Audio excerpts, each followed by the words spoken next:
Welcome to Massive Beers. My name is Matt. We do the beer stuff here, and a brewery that I really dig that I haven't had anything for quite some time.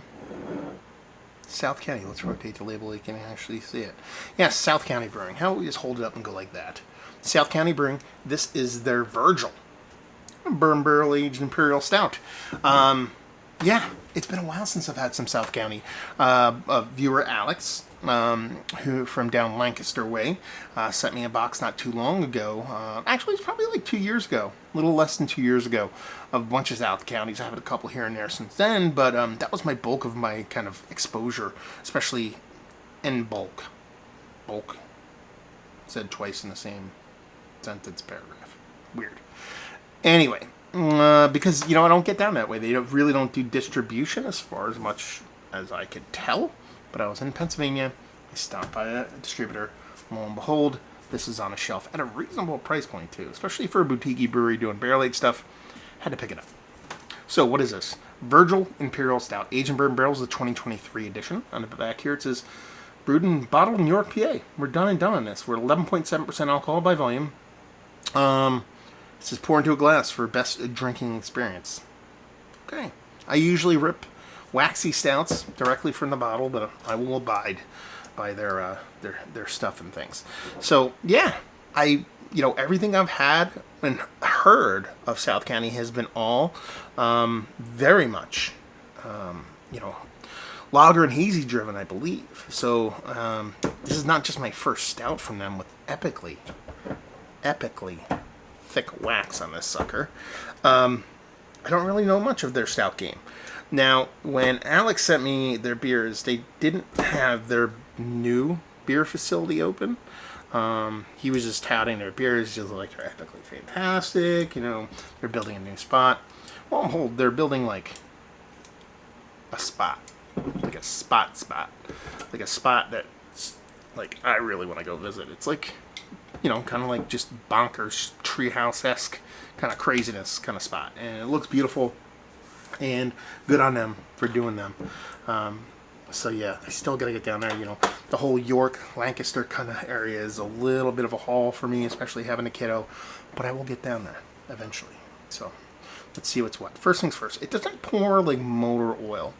On the camera, you usually get quite a bit of darkness, even if it isn't like that. It comes off very much like Coca-Cola in color.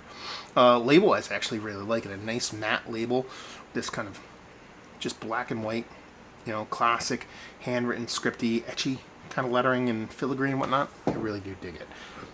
When you get in that plain bottle with that, mahogany, kind of rich red, kind of maroony kind of wax, I'm kind of getting hot and bothered already. Yeah, it absolutely looks like 100% like Coca-Cola. Even in the glass, if you look at it, it just looks like I'm sitting in front of a glass of Coke. As far as coloration goes, it's that brownish, airing into kind of a little bit of blackish, kind of mahogany kind of color with this kind of khaki colored head. Give it a swirl. It probably even looks more like Coca-Cola with that head kind of popping back up. Let's get a nose.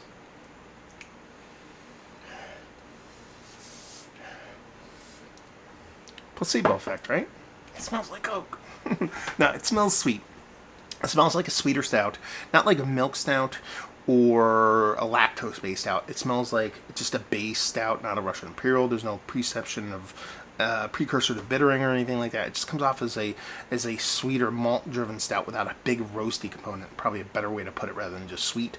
And a soft bourbon.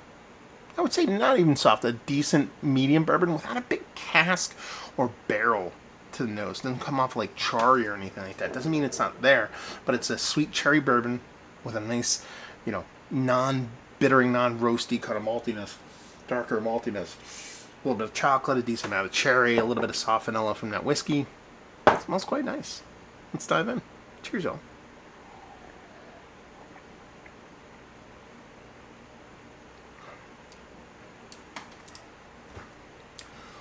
It's tasty. It's very tasty. There's a bittering to it. I think it's a combination of hops and roasted malt. The bourbon here is a little hot, but not in a negative way. I like to know that I'm drinking something a high ABV.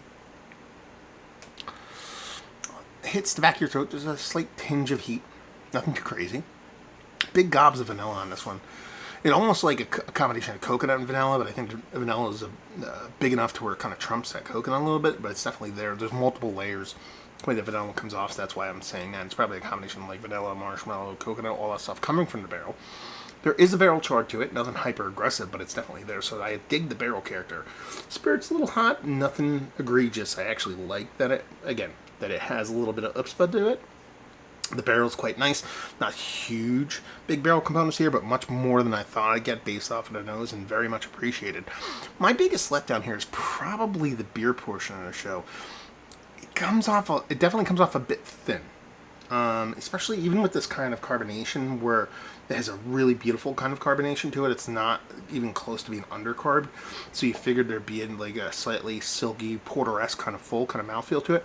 It just comes off a little bit thin, especially for something that's ABV in style. I think it kind of lends itself to thinking the stout portion of the show is a little bit smaller, a little bit less big. Yeah, it's almost like it's a combination. It's almost like a blend between a barley wine and a stout. That's kind of how the beer kind of comes off for me. If you were to give me this and say this, yeah, this is a blend. We blended a barley wine with a stout. I think I give it a little bit more kind of... I enter the mindset of what I'm going to be drinking from a different pathway, and I think I end up liking it a little bit more because it's not a negative drink by any form or fashion. It is a tasty bevy, man. It shows a nice spirit. It shows a nice barrel to it. The way that vanilla, coconut, marshmallow thing kind of plays, and I think it heightens with every sip, is actually probably the funnest portion of the show without it getting heavy-handed. It's not over the top. That's not like such the leader in the clubhouse. The beer is overpowered by it. And plus, you have to understand, it's a marshmallow, vanilla, coconut from the barrel. You know? For all intents and purposes, it just says Imperial Stout aged in bourbon barrels. I'm going to take it on its face and say, that's all coming from barrel. There's no added lactose to this. None of that's coming from there. So I think that is the coolest part, is that big imparting of that vanilla coconut. We'll just call it vanilla coconut instead of throwing marshmallow in there and just making it longer. Even though I just said it and explained it, so now it's longer. It's really, really tasty. It's just that mouthfeel is really where it kind of jumps the shark for me, and kind of where I wish it was a little bit bigger, a little bit bolder. But let's put it this way. This is the first barrel-aged stout I'm having from a brewery that I've only had like lagers and hazies from. Winner. Out the door, I want to say I paid $16. It's one of those fat glasses, so it's only going to be 500 ml. Right? Right? Do they not have to put... Oh yeah, it's 500 ml. It's in ounces. I always look for that. Copyright 2022, all rights reserved for the 2023 edition. There you go. Nitpicking, that's it. I don't like the beer. It has a 2022 trademark on a 2023 beer. No, this is very, very, very tasty. A very, very tasty beer. And honestly, kind of excited for it to warm up a little bit. See how it kind of changes and opens up. And listen, is it the best barrel-aged stout that I've had in recent memory? It's not Mount Rushmore status. It's not. There's a lot of really great ones that I've had for better than this. Let's put it that way. It's in the conversation. Is it towards the top? It's up for debate. Because my barrel-aged stout consumption is very, what's the word I'm looking for? Not a ton. I don't drink a ton of barrel-aged stouts. And when I do, typically they're sent to me. And when people send me beers, they send me the best of the best. So I'm very lucky that I have a lot of very, very well done Imperial stouts. But I'm absolutely 100% glad I picked it up. And I think if you really do dig on it, barrel-aged blended barley wine stout, I think this is really where this beer kind of hits its stride for a lot of people. You know, I like to do the whole if you like what you like this, and that's what this is to a T. You know, is that a kind of it's lightness, and I don't want to use the word thinness because it's not thin, but it's thinner than it should be. Is more towards barley wine kind of territory. So if you dig on that kind of barley wine stout blending thing, I think you really dig on this. It's got a really nice barrel char, like I said several times already, and just the way the beer kind of comes off. It's a very tasty beer from a brewery that I'm excited to try a ton more stuff from in the future. Let's talk about it. South County. Have you been to the brewery, especially the new spot, which is epically beautiful in every Instagram picture I see, and I'm envious of every time I see it?